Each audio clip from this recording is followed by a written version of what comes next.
Hello and welcome back to Reddit Story Saturday. I'm your host, Nick here, and today's episode is all about advice. Getting advice from all sorts of different things, whether it's related to your job or your relationship or something going on in your life. This is all sorts of stories about that. We got quite a few with multiple updates today, so today's episode should be really interesting. If you're super excited, make sure to hit that like button and subscribe if you're new. And we're going to go ahead and get started with our first story. This one's a little bit of a shorter one. All right, this first story comes from r/advice. Got fired on my first day, and I don't know how to tell my parents. I'm 15 years old, and on my first day, I got fired because I went on my phone to check some texts and to watch a little bit of TikTok. And when I got off, my manager told me that today is my last day because I went on my phone. I'm really stressed, and I just want some advice on how to tell my parents. That's all we get. Yeah, that's it for the first part. Um, Look, man, you're a kid. You're you're young, you're 15, this is your first job. You're gonna make mistakes. You're gonna learn that you did things wrong. And this is just one of those times where you just gotta accept the fact that hey, you screwed up. Now, I don't fully believe that your manager would have just fired you after one day off of just watching a little bit of TikTok. I think there must have been something else going on, or you must have been watching a whole lot more on your phone than you were willing to admit. But it doesn't matter. It happens to all of us. We're all human. We all go through it. But the most important thing is that you just got to tell your parents.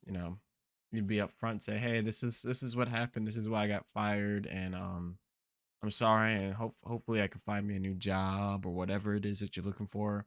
Because you don't really talk about, at least in the post, about whether or not you need this job to pay for the car or anything like that. So hopefully you can find something.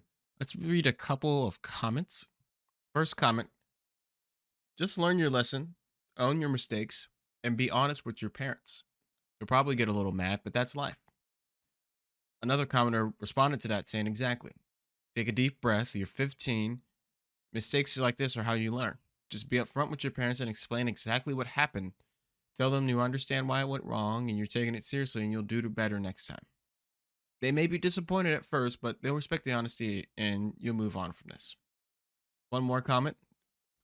Um, just say, I learned a really valuable lesson. I learned that I can't give into my urge to check my phone for a while at work. Unfortunately, I was fired, and worst of all, I know you must be disappointed. I hope you know that I learned from this and will continue to look for a job. Then, when you interview at your next job, do not tell the next job, just apply and move forward if you've never been hired anywhere else before. Yeah, he's absolutely right. In this situation, the best thing you can do for yourself is just say, "Hey, this is what's going on, and and this is what's happening. I'm gonna make choices to be better because you have to go through this. All of us have gone through mistakes like this where we've, you know, said the wrong thing or talked to the wrong person, and so it happens to us all. But we do get a little update, so let's see what's going on here. Update. I told my parents hours ago I was just being dumb and didn't decide to update this, but did learn from my really stupid mistake of being a dumb A. But they were disappointed in me, but still offered help to find new jobs for me. I know some of the comments here are very harsh, but that's what life is sometimes, and I definitely learned this. By the way, the reason why I'm working at 15 is because I wanted to. Oh well, we got a little bit of context there on why he's working this job. But yeah, I mean, at the end of the day, as long as you know why and you're making changes to be better, that's all you can do. That's all that really matters. So, um, props to you, OP, for being able to identify that you had a problem in the first place and being able to communicate that with your parents. All right. I think there's much else to say there. Let's head on to our next story. All right. This next story comes from AITA. Am I wrong for frequently using the living room in a shared space where I don't pay rent? I, 21 male, recently got into with my brother, 29 male, and sister in law, 28 female, over the fact that they feel that my girlfriend and I use the living room too much. For some context on my living situation, I'm a full time university student, but I do work part time, about 8 to 10 hours a week. When I first transferred to my university from community college, my brother and sister in law offered me to live with them so I didn't have to worry about housing cost or food. They said they were happy to cover the cost of groceries and rent since they both have well paying jobs and I would only need to pay for myself if I wanted to go out or order out. I've also taken over virtually all chores to try and make things more equitable. Everything seemed to have been going well these past few months, but things are weird after my girlfriend came to stay with us. She attends a university out of state, so we are long distance and she spends her winter break with me. Since the semester is over, we have a lot of free time and have been just focusing on making up for time lost and just enjoying each other's company. The first instance I got that something was off with my brother and sister in law was when I sent her my grocery order for the week to my sister in law. My brother almost immediately texted me and told me I was asking for too much. I had added some additional things that I normally would since my girlfriend was visiting and I wanted to make us dinner. A few of the things my brother had a problem with was that I asked for ground beef, chicken, steak, and shrimp for 1 week, but I tried to explain it was ingredients for a recipe I had looked up. He and my sister in law did eventually concede and added it to the order with the condition that they would use some of the ingredients for themselves to make the cost worth it. I thought it was weird, but another weird thing that's been happening is when my sister in law gets home from work, my girlfriend and I usually have just finished making our dinner for the evening or sitting in the living room watching TV. It is the only room in the house with a TV. I could tell she's been annoyed when she's been getting home, but I didn't think it pertained to me or my girlfriend until my brother approached me at the end of the week and asked if me and my girlfriend could please try and be out of the way and up in my room when my sister in law gets home from work because she doesn't like seeing us all over each other. And it's also annoyed because she would like to watch TV. I feel like both my brother and sister in law are frustrated, and the level of frustration has surprised me. It's almost like it came out of nowhere. So I'm posting here to get some perspective. We do have an edit here. Edit to add requested context. Did my brother and sister in law, did I ask my brother and sister in law if my girlfriend could stay over? Yes and no. They've always extended a welcome for my girlfriend, and I didn't ask if she could stay, but my brother and sister in law asked if she was planning to stay for winter break, and I said yes. And they were both kind of like, okay, cool, as if it wasn't a big deal. For the grocery order, I usually make my own dinner and not for my sister in law or brother because they prefer to cook for themselves. It's always been our arrangement that I take care of myself when it comes to dinner.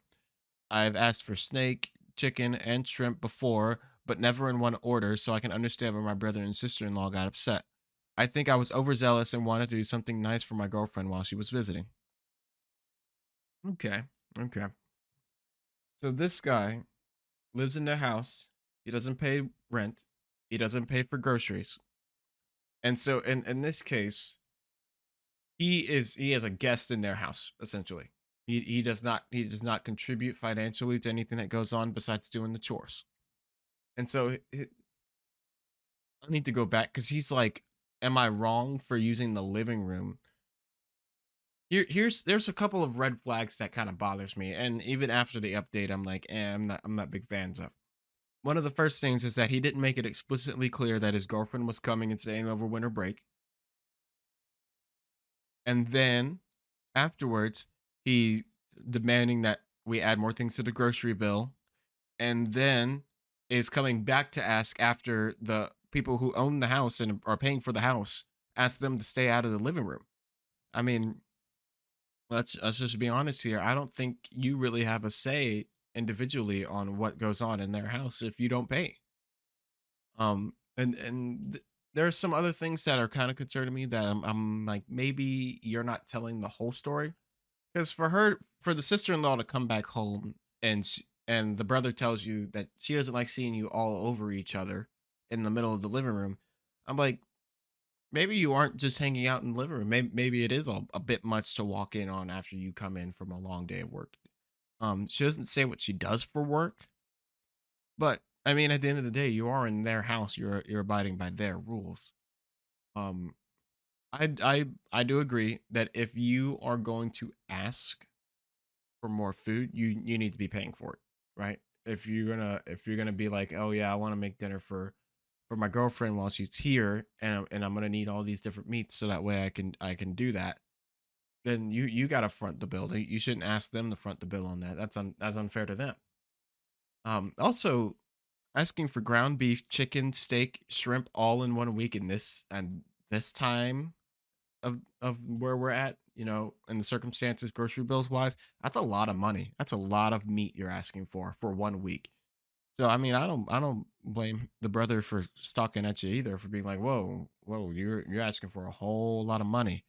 Um, no, I think in this case, what he needs to understand is that he is wrong for what he's doing, and that he should either help them out financially, or he should communicate with his brother and stay out of the way. Finding ways to do that, because not only are you asking for more, but you're asking for more and not giving any more, right? You're asking for them to open up their house for someone else to come stay for a little bit. You're asking for them to add more to their bill. You're asking for them to use up their social spaces, and you're not giving up time. You're not giving up money. You're not getting out of their way. So yeah, I think you're the problem here. Let's read some comments.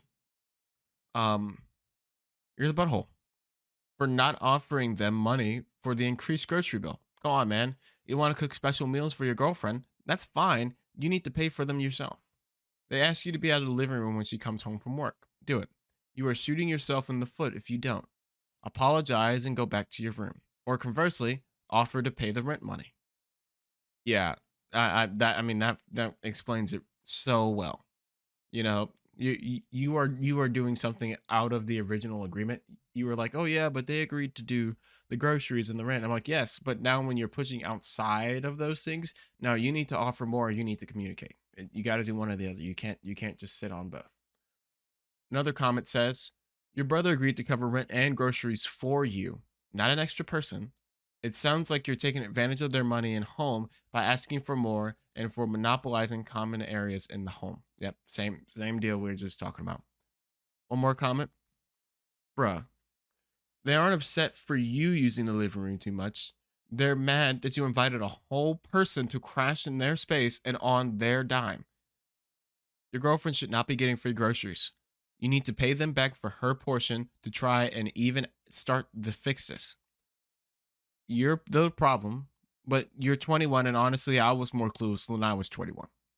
Which is, yeah, that's a good point. This is still a kid, but I mean, it's something to keep in mind. You are kind of the problem here, and in this situation, you are asking for more than you're giving, and you're not being responsible or being respectful of what's going on here. So yeah, I mean, I agree. And in this situation, he needs to pay her back, and he needs to apologize and have that conversation of, hey, my girlfriend comes into town. If we're gonna continue dating this person, if my girlfriend comes back into town, how are we going to handle um groceries or common spaces? Do we need to go find somewhere else to stay for a little bit? Having those conversations just between each other will fix that problem. All right, on to our next story. All right, this next story comes from Relationship Advice. My wife, 32 female, got very upset that I, 31 male, told the truth about our relationship to my two best friends, 30 male and 30 male. She says I care too much and place too much emphasis on our therapy, and I feel as though she is in denial about how bad everything is. Any advice? This is going to be a long post, so bear with me. TLDR at the bottom. My wife, let's call her Amy, and I have been together for 4 years, living together for two, and married for one. I can go on and on about the beauty of our relationship has had. There's a reason why I moved practically across the US for her, much to the shock of my two best friends. Let's call them Jeff and Adam, both 30 male. So it's safe to say that we had our good moments, and there are a lot of things that connect us, and I really could see a future with her. There was a lot of growing into each other over time, and a lot we endured to get to the point where it felt good to move in together. I get along with her family very well and her friends very well. It felt like we meshed seamlessly. Then it hit a huge wall. A rough year hit us when Amy's mom got really ill, to the point where we weren't sure she was going to make it or not. And she ended up recovering, thankfully. The whole family rallied around her. All this on top of Amy's stressful work, she's a finance worker, led her to tell me one night after she uncharacteristically got mad at me that she was severely depressed, to the point I was worried about her well being. This led to a fallout between us, where she refused to get help, started to even deny that she was depressed in the first place, refused to talk about it, and get angry at me for bringing any of it up or keep suggesting therapy, and just turned cold at me after a while. It got so emotionally manipulative. She mentioned that if I were to leave, she would grab the sharpest thing she could find when I wasn't there. It got bad. To the point where I made sure the proper support was around her at the time, made sure two frustrated family members knew about the situation, and then just left. Now I know what you're thinking. Why the are you back in this position then? And why doesn't the story just end there with divorce? Because I let her reel me back in. I thought that maybe if we did the therapy like we were supposed to, we can fix things, which she so brazenly threw in my face that I was the one that gave up. I was the one who left that night, even though she never wanted to even try therapy until that point. And I'll admit in that moment, I felt so guilty it overwhelmed me as if I were a failure for not doing enough. So I came back. Here we are. Therapy is not working because lo and behold, she still doesn't show up. She only showed up for the very first appointment and nothing after, and she doesn't do any of the stuff the therapist recommends at home. I can't really talk to anyone else because, in her mind, the most important thing that makes her happy is me being here and us doing stuff like watching TV and playing with the dogs and hanging out with people who still have no clue what's actually going on. Adam and Jeff care a lot about me, and we have been good friends for almost 10 years at this point. And they were the first to know when I first left what really happened. And they were asking me if things were getting any better. And I told them the truth that no, they're not. On the surface, it seems fine, but underneath, no work is being done in actuality because she likes to pretend it never happened. She always asks when she knows when I talk to Adam or Jeff and went into her feelings like she'd never be good enough and that I overvalue therapy as a basis for how our relationship is doing. Just like to acknowledge how messed up I am mentally is still over everything and even more, how messed up she still is. Any advice on what to do other than to just pack my bags at this point for good?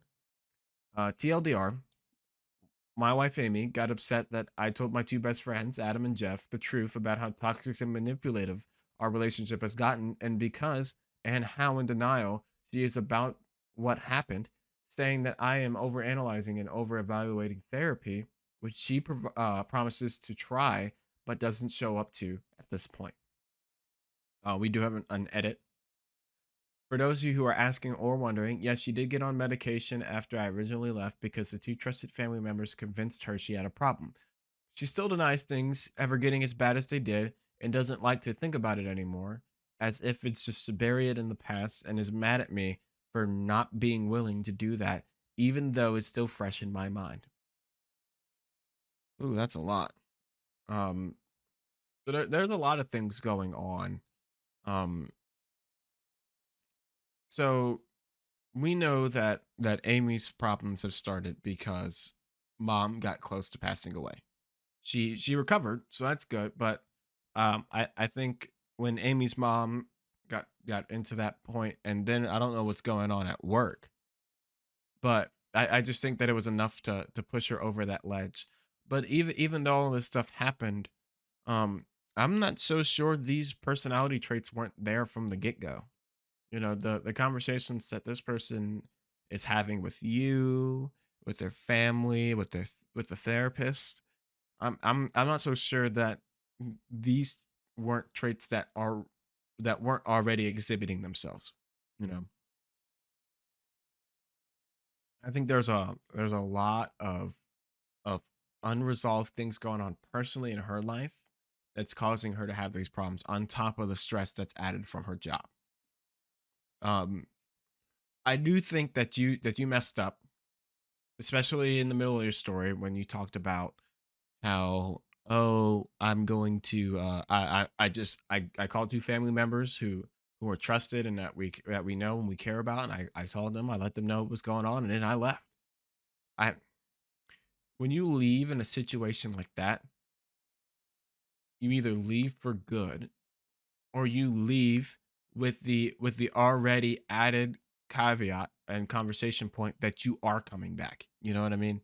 Like, it's one thing for me to say, okay, I'm gone, I'm done, I'm gone for my safety and for yours. I got to get out of here, and then I just don't come back. Because then okay, no, I'm done and I'm gone for good. Or in another case, if I'm coming back, it's like, I love you, I care about you, and I still want to be with you. But right now, for the safety of both of us, to make sure you don't hurt me, I don't hurt you, or we don't hurt each other or ourselves, I'm gonna get out of the way, and we're gonna pull other people in to keep an eye on you until we feel like it's safe for me to come back home. Those sorts of things. But the way he's nailing it in the story is like, I don't know, because it doesn't sound like he wants to be there either. When he's talking about when he eventually left, because he even says here, why doesn't your story end right there with divorce? I let her reel me back in, and I thought that if we tried the therapy, we could fix things. You know, that doesn't sound like someone who was desperately trying to latch on and to keep this thing going. That sounds like someone who's just like, I don't want this, but I let you talk me into it. That's what it sounds like. Um, no, I don't think that you need to be around this person. I think that this is somebody that needs to be stepped away from, especially when she's talking about like hurting herself, or even after this therapy, she keeps coming back and blaming you for why things aren't working at home, and it's your fault, and you shouldn't be talking to your friends about this, helpful things, and that um also just the fact that she's unwilling to talk to you or the therapist about what's going on, especially when you guys can't have conversations about how messed up the situation has been for both of you, for her going through it, and then for you trying to help her get through it. There's a lot of mental strain that happens there that wasn't talked about, and that isn't being talked about, and so that's a conversation that needs to be had. And if she's not willing to have it, or if she's going to continue to push back and suppress and not have those conversations, and maybe it is time for you to just go ahead and call it quits there. Let's read some comments. Let's see what other people had to think. First comment says, this reads like manipulation. Signs like the threat of self-harm if you leave, isolating you from familial support by encouraging to move a far distance for her, and avoidance in bringing in any third parties like therapists. She dislikes you sharing with her friends because it runs the risk that she loses control of the narrative. Friends, family, and therapists can end up exposing trapping patterns she meticulously designed to keep you invested in that abusive dynamic. You did nothing wrong with talking to your friends. Second comment, she doesn't give a crap about making anything better. She just wants to sweep it under the rug. Your mistake here was coming back under no conditions. You just hoped she would do the work once you were back. All of you taught her is that her behavior is acceptable, and you'll come back regardless of what she does. So, if you want to make this work, you actually will never be able to do that while you're together. You need to be doing therapy while separated. You need to have a discussion about what each of you expects, not just you, to improve before you're willing to entertain a relationship again. And you need to hold her accountable for those expectations. One more comment. Don't let her cut you off from two people who care about you. She's embarrassed because she knows that the people outside the relationship will see and know how messed up and manipulative she's being. They care about you, and they want to help you realize that you're seeing things through rose colored glasses, and hopefully you wake up. Wake up, OP. You said it yourself. Toxic and manipulative. She doesn't want to change. She won't even admit she has a problem. You can't fix her if she doesn't want to fix herself. People who threaten to end themselves when they don't get their way, man, that's just messed up. And you can't fix her. And she doesn't want to fix herself because she doesn't see the problem. She only sees what she wants and how to get it. Doesn't matter how.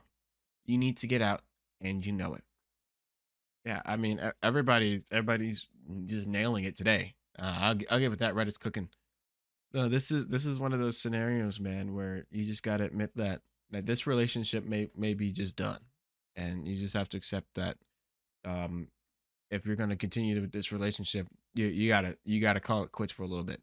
Even if you do get back together, it's like, no, we gotta spend some time away from each other, where you need to do the work on your own, or else we can move on. We could speculate a little more, but luckily we got an update for the story. All right, update. Figured I'd give an update to the situation since it got a lot messier. For those of you who didn't read the original post, I will also link it here. After that post, I took some time and really process what I was feeling. Her sister hosted a Christmas party, which we attended, and it was a good change of pace. Amy enjoyed it, so that was nice, and I do enjoy being with her family, so it's great to see them. Fast forward a few days later, Amy and I are going grocery shopping, and on the way back, I was thinking of our next therapy session that I had scheduled. I talked to Adam and Jeff, my two friends from the previous post, about how I was going to use this session to really see how much hope there is for our future and to really lay my emotions completely on the table about the hurt and damage that I had been hard to talk about with her because of our communication degrading. Thinking about the session got me really stressed, and knowing that it coming up and had affected my mood. And Amy could tell I was feeling low, so she asked me what was up. I told her I would rather talk about it later, but she said she wanted to talk about it now. I told her I was feeling stressed and overwhelmed with our upcoming therapy session, and thinking about it brings back a lot of memories, and it's just been a hard day for me so far because of that. It was at that point she told me she didn't think it was going to work, and that she wanted a divorce. At that point, a mixture of numbness and heartache really hit, because on one hand, I feel like I was questioning on whether staying was best or not, and another, it was still a painful ripping out of my heart because I still love her a lot. It was a pretty silent car ride after that, and I thought, well, the next move is clear.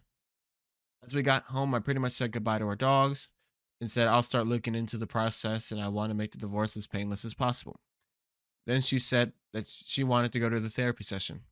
This confused me because she just told me that we were done and that she wanted a divorce, and it felt like she was playing with my heart at this point.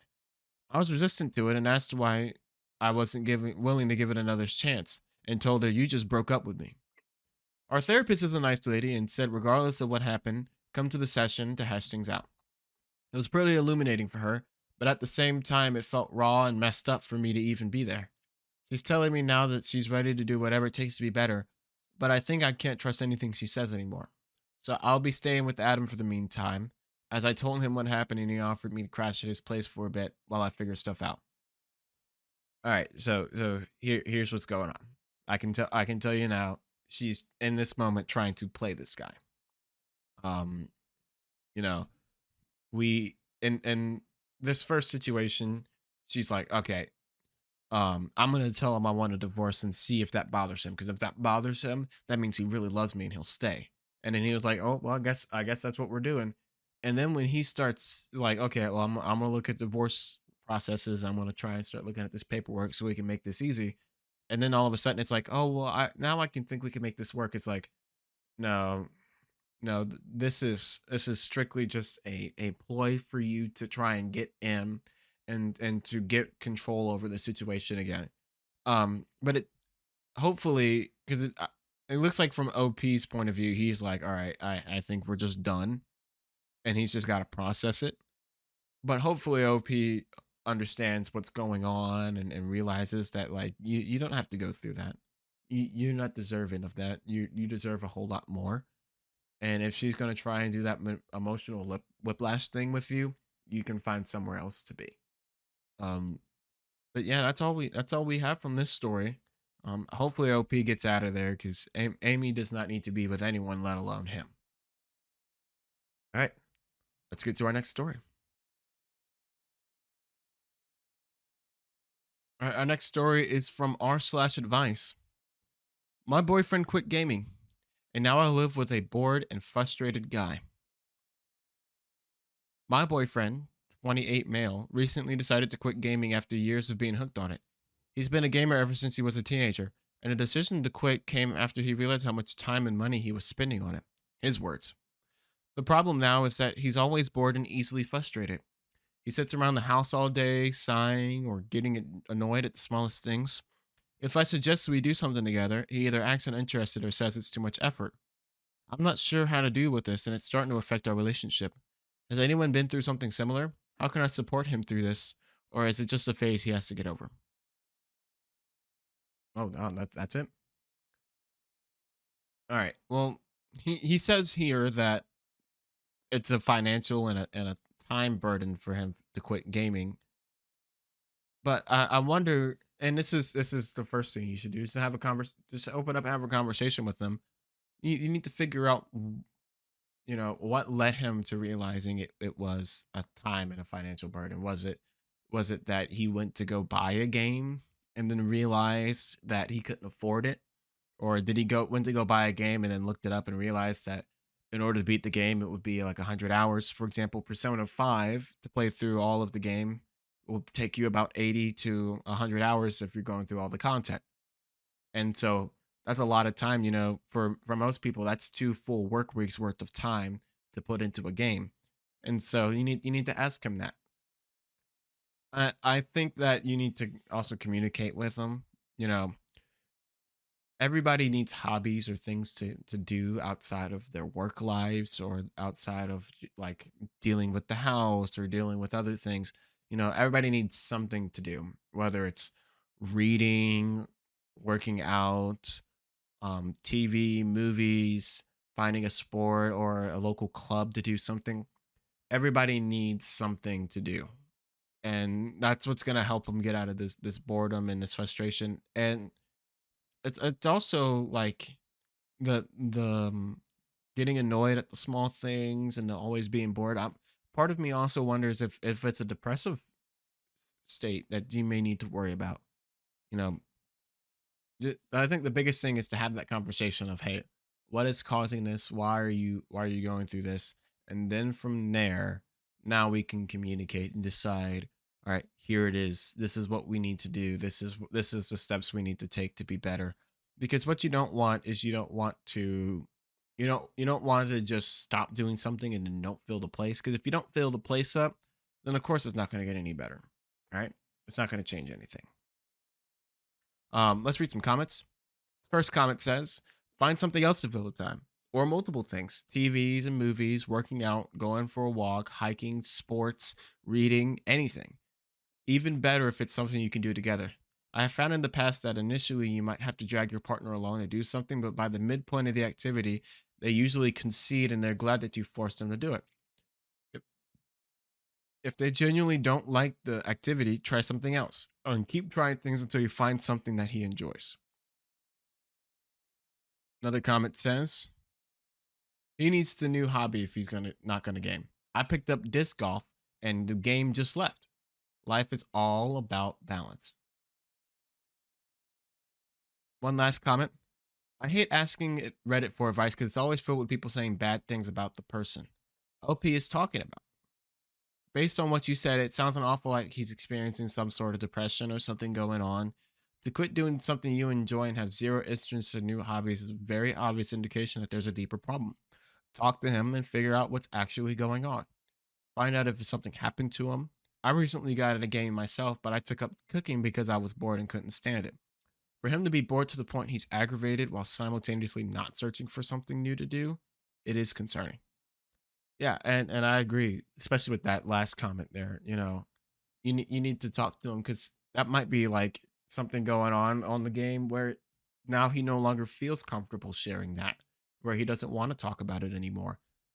And you don't want that for somebody. You want to make sure that, especially when you're with somebody you live with or somebody you're in a romantic relationship with, you want to make sure they're okay. Because if it is just like, oh no, I really have like just looked at how much money I was spending and I don't want to do it anymore. It's like, oh, okay, well we still need to find something because sitting around the house doing nothing is not an option. It's not gonna work well for either of us. But yeah, no updates, no nothing. So hopefully that boyfriend and OP figured out what was going on and maybe they found a new hobby to work together. All right, on to our last story. All right, our last story comes from r/ relationship advice. I, 24 female, want to break up with my magician boyfriend, 27 male, due to his inappropriate magic trick. Oh boy, this one's gonna be good. Here's the story.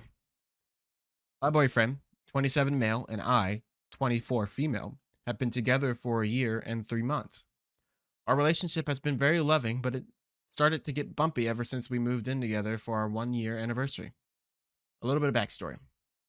I'm in college right now pursuing my master's degree in archaeology, while also working as a library clerk to earn money, whereas my boyfriend works as a musician for parties and events. Despite our different career paths, I've never had a problem with his career choice because it makes me happy. He's always found a way to make every day magical, which has been sweet. About 9 months into our relationship, I had the opportunity to go on a 2 month archaeological excavation in another country for school. Despite us becoming long distance, he had no problem with me going, and he was very happy for me. He would send me gifts and letters and even sent things for my colleagues in order to brighten up their days.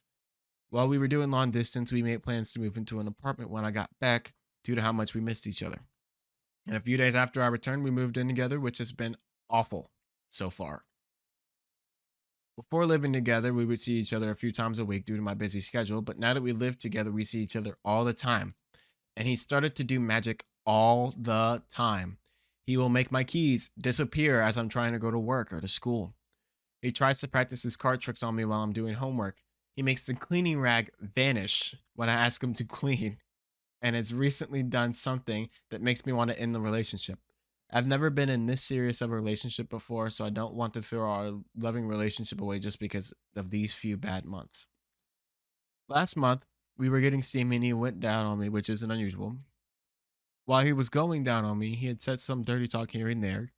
I was lost in the moment for obvious reasons, but I snapped out of it when he said, "Oh, how did that get in here?" And I watched him pull a coin out of my crotch area. He found the coin moment hilarious, but it just took me out of the moment and instantly made me annoyed, so we stopped. Later, I told him that him doing the magic in the bedroom made me literally dry up, so I asked him to keep that kind of magic out of the bedroom. He explained to me that he was trying to make me laugh slash have fun and didn't apologize for it. I talked to some of my friends about it, and they thought it was funny, so I figured I was overreacting and needed to lighten up a bit. But he didn't do any magic tricks in the bedroom for a few weeks. However, 4 days ago, we were having intimacy and suddenly started to yell, "Ow!" So I got off him and I was asking what was wrong. He tells me, "I think there was something in you. Let me check." I lay on the bed like I was at the gynecologist because I trusted if something was wrong that he would find it. After 2 minutes, he says, "Oh, here it is." And I watched him as he pulled a long ribbon thing that kept going and going and going. It took me a second to realize that it was one of his magic tools that he had purposely put in me while he was checking to see where it felt. He found it hilarious and couldn't stop laughing while he was pulling the string more and more. And I ripped the thing out while doing it and yelled at him for doing like uh, another magic trick like that, even though I told him not to. He told me that he was just adding more fun to our life and that he wanted to see what the magic trick would look like if it was coming out of somebody. The original magic trick involves pulling the coil thing in your own mouth and pulling it out the string for a while. I was so ticked off, so I made him go stay at his parents' house for a few days. This morning, I talked with him some more, but he still thinks it's not a big deal. I get that he's a magician and he loves magic, but I'm still upset about him breaking that boundary I'd set. I'm fine with the magic tricks 85% of the time, but intimacy is where I draw the line. I'm demisexual, so I'd have to be strong, trusting, and close relationship with someone before I can even think about having relationships with them. So him breaking my boundary really hurt me, and I've lost trust in him. However, everyone I've talked to about the situation says that what he did was hilarious. And I've been told by multiple people that I'm overreacting, which is why I decided to go to Reddit. We have built a strong relationship and I really saw myself marrying him someday. I fully trusted him and now I don't know if I could ever again. Should we break up or can we fix this and stay together? I'm lost, so I'd appreciate any advice. Thanks.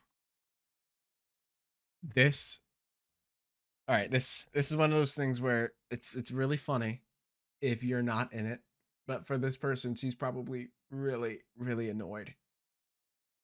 Oh, this is kind of funny. Just to know he's just continually to be like, "Oh, maybe if I do it, maybe it'll work. Maybe this time she'll like it." And I'm like, "All right." Already off the bat, uh, unless unless they can have a conversation where it's like, "Look, if you do this again, I will break up with you." Unless they can draw a boundary like that, and then I'm like, all right, then you should probably call it quits. Because here's the thing, it's one thing for him to do it once.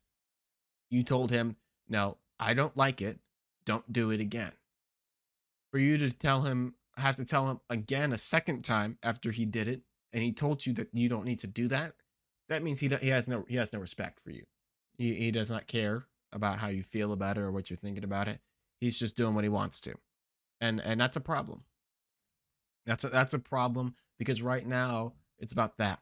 But what happens if it's about finances?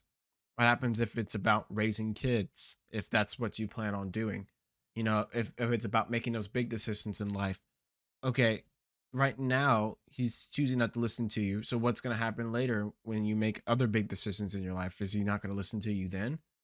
Don't those are the same things that it's like, all right, then now you need to look and see if I don't know if this is going to work out for the future. Also, some of the language you're already saying, I fully trusted him. I don't know. Um, it's a lot of past tense. In your mind, you're partly starting to think that it's over.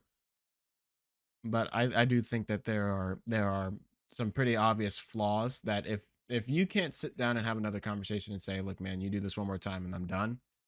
If that's not something you're interested in doing, or if that's not something you're going to do, then this is probably done. Let's check out some comments. Oh, this one. First comment says, "This feels like an episode of Arrested Development." Somebody responded to that saying, "They're illusions, Michael." Oh, jeez. If you've ever seen Arrested Development, you know exactly what I'm talking about because Job has a really bad problem with magic halfway through the show. Um, no, no, that's yeah, I feel exactly right about that. That is exactly what it is. Oh, here's another one.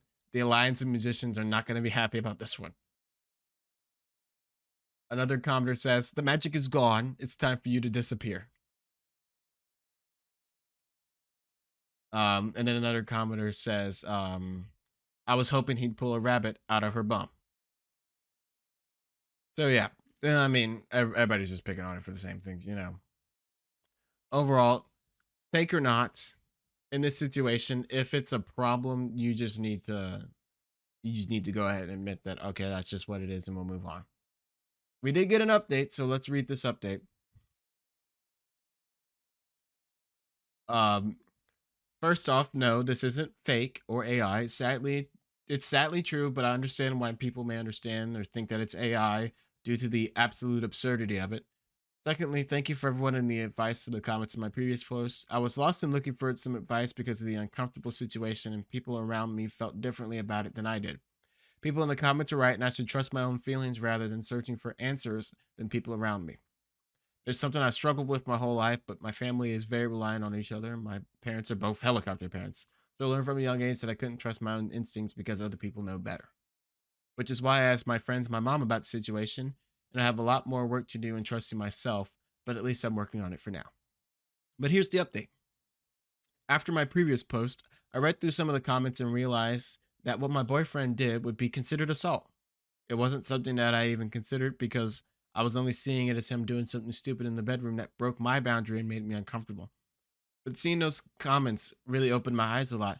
If he was willing to break my boundary only after a year of dating and could do that to me in the bedroom, what else could he be capable of? I met with him the next day at our apartment and told him about my feelings, which he did not seem to care about. I showed him the Reddit post so that he could see that other people were also uncomfortable with what happened. And he read through your comments, but when he saw the word assault being used a couple times, he got really aggravated.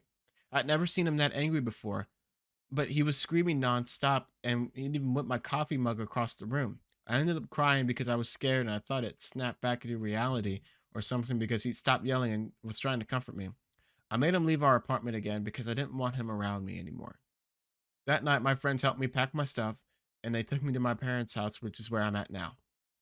After I was out of the apartment and safe, I called him and broke up with him over the phone because I didn't feel comfortable doing it in person after his previous reaction. I'm so upset that I wasted over a year of my life dating him and was even thinking about a future with him. Thank you all for giving me the courage to follow my feelings and break up with him for good. I really appreciate it. Also, thank you for all the jokes, it lightened the mood, and helped me feel a bit better about this situation. Yes, the magic is gone, and it's time for me to disappear. Yeah, I mean that's about as good as that can go. I can tell it got a little scary in the middle with what's it called? I know it got a little scary about this in the middle of it with him acting crazy and worries about your health. So the fact that you got out and were able to and you were able to get over it and get him out of that, you know, that's good. There are a couple comments to the update. One of these comments was here saying, "Don't be upset about wasting time on someone. You're young and it was a year. These wasted time are pivotal to us as adults. What you got from that relationship is a spine. You stood on your own 2 feet and said, not once, but twice, that this isn't an acceptable way to treat me and that isn't okay. This is a tool you will use for the rest of your life and in many other relationships. Don't feel sad. Be empowered." Yeah, I fully agree there. That's a really important lesson. Um, this is one of those things where like it sucks that you went through it, but it made you better because you went through it. Um, one more comment says, "Ah, yes. So when confronted with what stranger wrote about him, he got physically violent. Way to dispute those allegations there, buddy. OP, you did the first part. You need to also never take him back because he will swear, he will beg, guilt, promise, and do whatever it takes to get you back. And he'll pretend to be great for a bit and do the same stuff that you left him over, or worse, eventually." Yep. I mean that's the best way to explain that. It sucks to have to say that your relationship is over, but it's better that your relationship is over when you know it's somebody who's not going to be better for you. If you know that it's not going to go anywhere, it's better for you to go ahead and just call it quits while it's safe than for you to fight this battle later. But yeah, that's our stories for today. Our advice riddled Reddit stories episode for today. We had a lot of cool stories. I think that the person who needed the most advice today was probably the guy with his wife and the whole divorce situation. I think Magic Chick was probably fine. I think she realized what was going on there. But if you guys enjoyed this episode of Reddit Story Saturday, make sure to hit that like button. Subscribe if you want to stick around to hear more Reddit stories. This is Nick, and I'll catch you guys on the next episode.